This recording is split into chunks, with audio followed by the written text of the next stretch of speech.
सुधा बोली किसी दोस्त की बीवी होगी या टेबल शेयर किया होगा। बेटे के फ़ोन से सुधा तनावग्रस्त हो गई। रात भर सोचती रही, दिन काटते नहीं कट रहे थे। 2 बार राजेश्वर को फ़ोन लगाया पर फ़ोन स्विच ऑफ था। अगले दिन शहर में रहने वाली भतीजी को बुला लिया। वह वकील थी, फिर भी दोपहर बाद अपना लैपटॉप लेकर आ गई।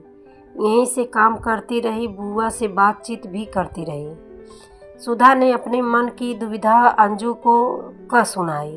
अंजू बोली, बुआ जी, फूफा जी ऐसा कुछ करेंगे लगता तो नहीं, पर आजकल कोर्ट में ऐसे ऐसे केस आ रहे हैं कि कभी कभी शादी जैसे पवित्र बंधन पर प्रश्न चिन्ह लग जाते हैं। आप अपनी किसी हॉबी को फिर से शुरू करो। इस प्रकार खाली रहने से मन में आशंकाओं से घिर जाता है। फिर भी कभी मेरी ज़रूरत पड़े तो याद करना, मैं शहर में ही हूँ। सुधा का मन कुछ शांत हुआ। बुआ भतीजी मिलकर बाजार गईं, चाट पकौड़ी खाई। सुधा ने अपना सालों पुराना हारमोनिया ठीक करवाया। सालों बाद सुर लगाने की कोशिश करने लगी पर सुर ठीक से नहीं लग पा रहे थे।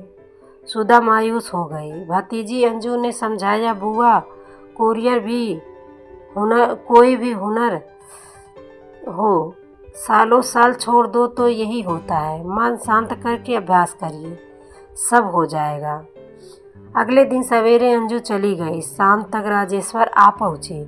सुधा भरी बैठी थी। चाय देकर मौके की तलाश में बैठ गई। चाय पीकर राजेश्वर सुस्ताने बैठे ही थे कि सुधा का रोष फूट पड़ा। बोली, क्या मैं पूछ सकती हूँ आप किन दोस्तों के साथ गए थे गोवा? अचानक राजेश्वर बौखला गए। बोले, क्यों? मेरे हर दोस्त को तुम जानती हो, जो बताऊँ? अपना पक्ष मजबूत करते हुए आगे बोले, तुम्हें सारे दिन किचन में रहना अच्छा लगता है तो मैं भी घर में कैद हो जाऊं? सुधा आक्रोश से भर उठी। आपके दोस्त तो सारे यहीं थे, आप किसके साथ गए थे? अतुल के दोस्त ने आपको किसी महिला के साथ देखा था, वह कौन थी? पोल खुलती देखकर स्वर को ऊंचा करके राजेश्वर बोले, रही न कुएं की मेढक, तुम जैसी औरतों से तो बस दाल सब्जियों के मोल भाव करवा लो, बाहर की दुनिया क्या जानो। एक मित्र मिल गया था, उसकी पत्नी थी, वह समझी। वे आगे बोले, मेरी जासूसी करने से अच्छा है कुछ रहने सहने व पहनने ओढ़ने के तौर तरीके सीख लेती तो पढ़ी लिखी महिलाओं के बीच खड़ी होने योग्य हो जाती। यह कहकर राजेश्वर बाहर निकल गए। सुधा के स्वाभिमान पर गहरी चोट लगी थी। बेबसी और आंसू झलक आए। आहत सी वह निडर बनने लग गई। रात के 12 बज गए। पति का अता पता नहीं था। सुधा समझ गई दाल में कुछ काला है। थोड़ी देर में राजेश्वर आ गए। कपड़े बदल तकिया उठा दूसरे बेडरूम में चले गए। सुधा रात भर अपने बेडरूम में लेटी सोचती रही, समय के साथ मैं ही न बदली, सब बदलकर उससे दूर हो गए।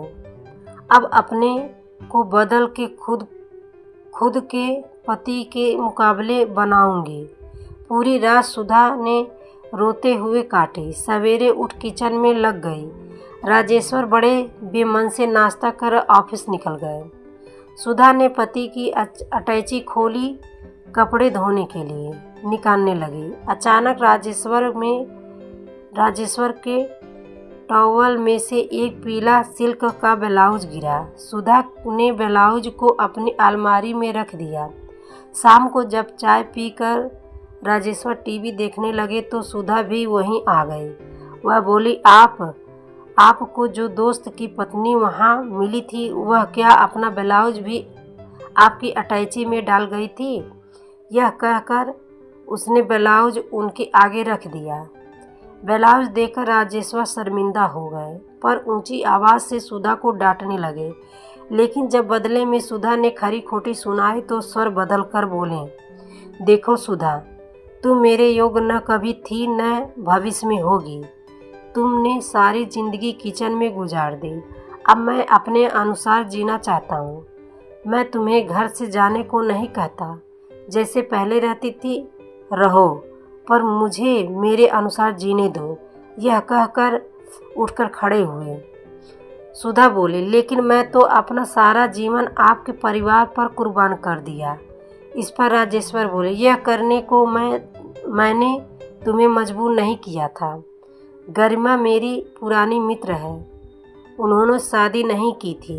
वे और मैं बचपन से एक साथ पढ़े और बड़े हुए।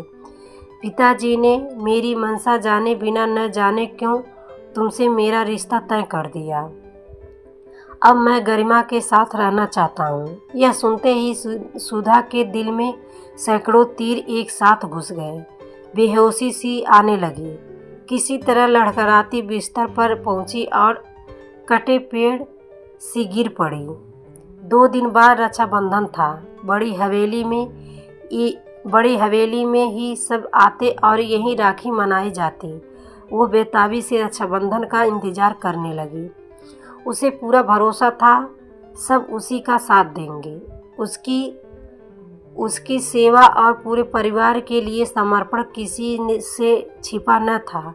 बेटा अतुल भी आने वाला था। राजेश्वर की प्रेम कहानी उसी दिन सुनाई जाएगी।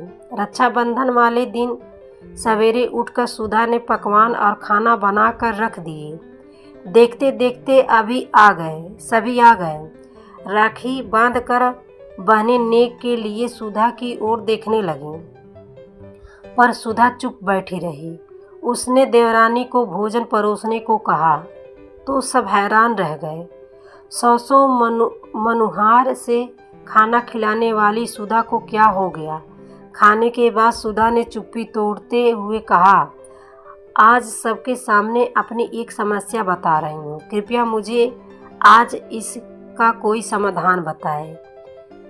यह कहकर सुधा ने राजेश्वर की सारी प्रेम कहानी आरंभ से अंत तक सुना दी। इस बीच न जाने कब राजेश्वर उठकर बाहर चले गए। कुछ देर कमरे में सन्नाटा पसरा रहा। फिर बड़ी ननद बोली, भाभी, इस उम्र में आप को भैया पर यही लांछन लगाने को मिला था। छोटी ननद बोली, भैया इतने बड़े ओहदे पर हैं, आप तो उनके पद की भी गरिमा भूल गईं। आप उनके सामने क्या हैं? उनके मुकाबले मैं कुछ भी नहीं। फिर भी भैया को आपसे कोई शिकायत नहीं। सुधा नंदू की बातें सुनकर हैरान हो रही थी कि देवर बोला, भाभी, मेरे राम जैसे भाई पर इल्जाम लगाते शर्म न आई? देवरानी मुंह में पल्लू दिए अपनी हंसी को भरसक दबाने की कोशिश कर रही थी। बस अतुल ही सिर नीचा किए बैठा था।